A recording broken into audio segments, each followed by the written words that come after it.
ये है कि सबसे पहले इसमें टॉपिक देखो, जो भी सब्जेक्ट है उसका टॉपिक देखो,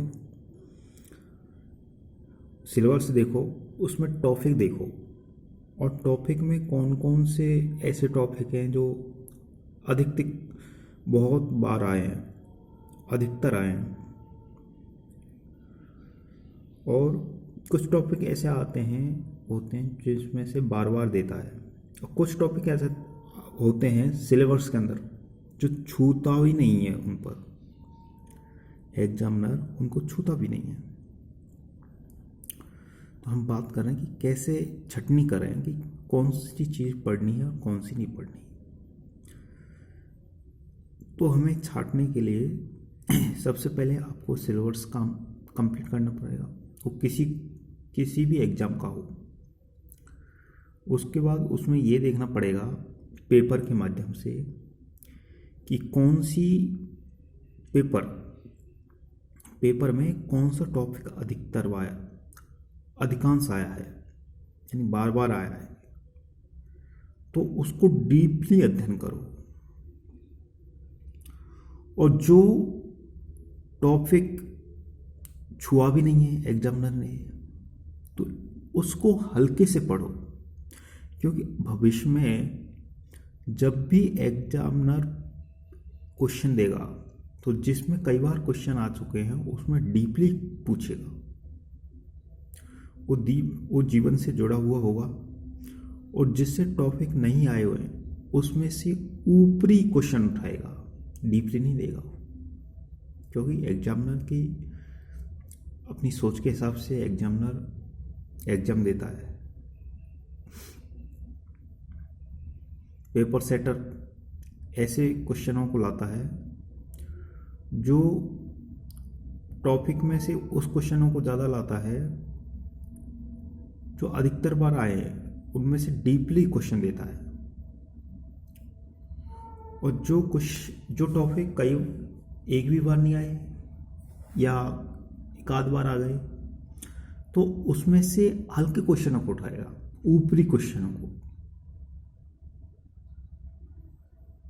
कंसेप्ट नहीं पूछेगा, हाँ हल्का सा नॉलेज पूछेगा आपसे कि इसके बारे में जानकारी है कि नहीं, इस टॉपिक के बारे में। तो स्टूडेंट मैं ये बताना चाहता हूँ कि आपको सबसे पहले टॉपिक क्लियर करना होगा।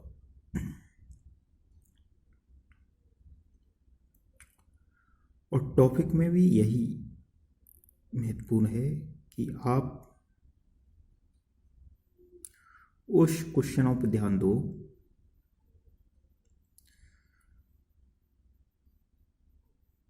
जो अधिकतर बार आए, और उसको डीप अध्ययन करो उस टॉपिक का, और उस टॉपिक को कम ध्यान दो, मतलब ऊपरी सतह से ध्यान तो दो, उसके कंसेप्ट को भी पहचानो, लेकिन ऊपरी तरह से, ज़्यादा डीपली नहीं जाना उसमें। जो एक आध बार क्वेश्चन पूछा है जिस टॉपिक में से, या पूछा ही नहीं है, सिलेबस तो पूरा करना है। तो इससे क्या होगा कि हम पे लोडिंग नहीं आएगा। एक तो हमको हर एक टॉपिक को किस तरह से, क्योंकि हमें तरंग की तरह चलना है, और जो इंसान तरंग की तरह चलता है, ऊपर फिर नीचे, ऊपर नीचे का मतलब यहाँ क्या है कि आपने एक टॉपिक डीपली अध्ययन कर लिया, एक को हल्के से निकाल लिया, तो आपको आपके दिमाग पर ज़्यादा दबाव नहीं आएगा, उस चीज़ को और हल्के से कर जाओगे और आराम से वो काम हो भी जाएगा। तो स्टूडेंट मैं ये बताना चाहता हूँ कि आपको जब हम सिलेबस देखते हैं, पेपर देखते हैं, तो हमको बोरिंग आती है। बोरिंग हम इसलिए आती है कि हम हर एक टॉपिक को, सिलेबस के हर पार्ट को डीपली में जाना चाहते हैं, जबकि डीपली नहीं जाना है। उन टॉपिक पर जाना है जो टॉपिक कई बार पूछ चुका है। अब उसमें से कंसेप्ट देगा, डीपली क्वेश्चन पूछेगा।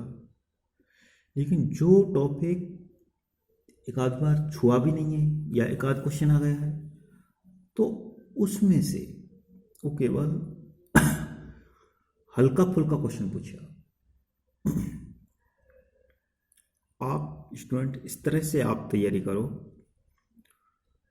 तो मुझे उम्मीद है कि आप सक्सेस होगे।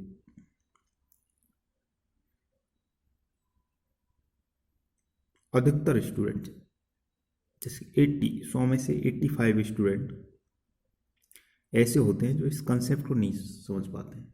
कंसेप्ट क्या है? एग्जाम को सफल होने के लिए, तो एग्जाम को सफल होने का यही कंसेप्ट है जो मैंने बताया है कि किस टॉपिक को डीप पढ़ना है, किसको हल्के से निकालना है, सिलेबस का हार्ड पार्ट कंप्लीट करना है। लेकिन अब हमें ये कौन बताया? Question paper.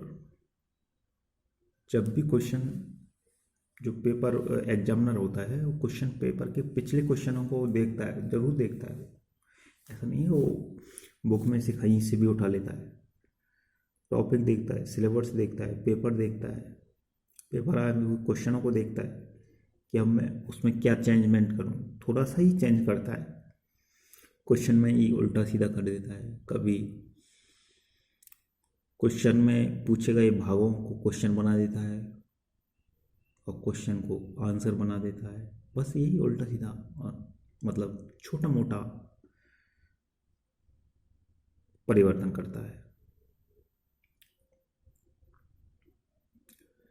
तो स्टूडेंट, इस वीडियो को आप शेयर करें और जो मैंने कंसेप्ट आपको दिया है उस पर अध्ययन करके आप उसको फॉलो करें, उसका अनुसरण करें, यूज करें आप। Thank you student.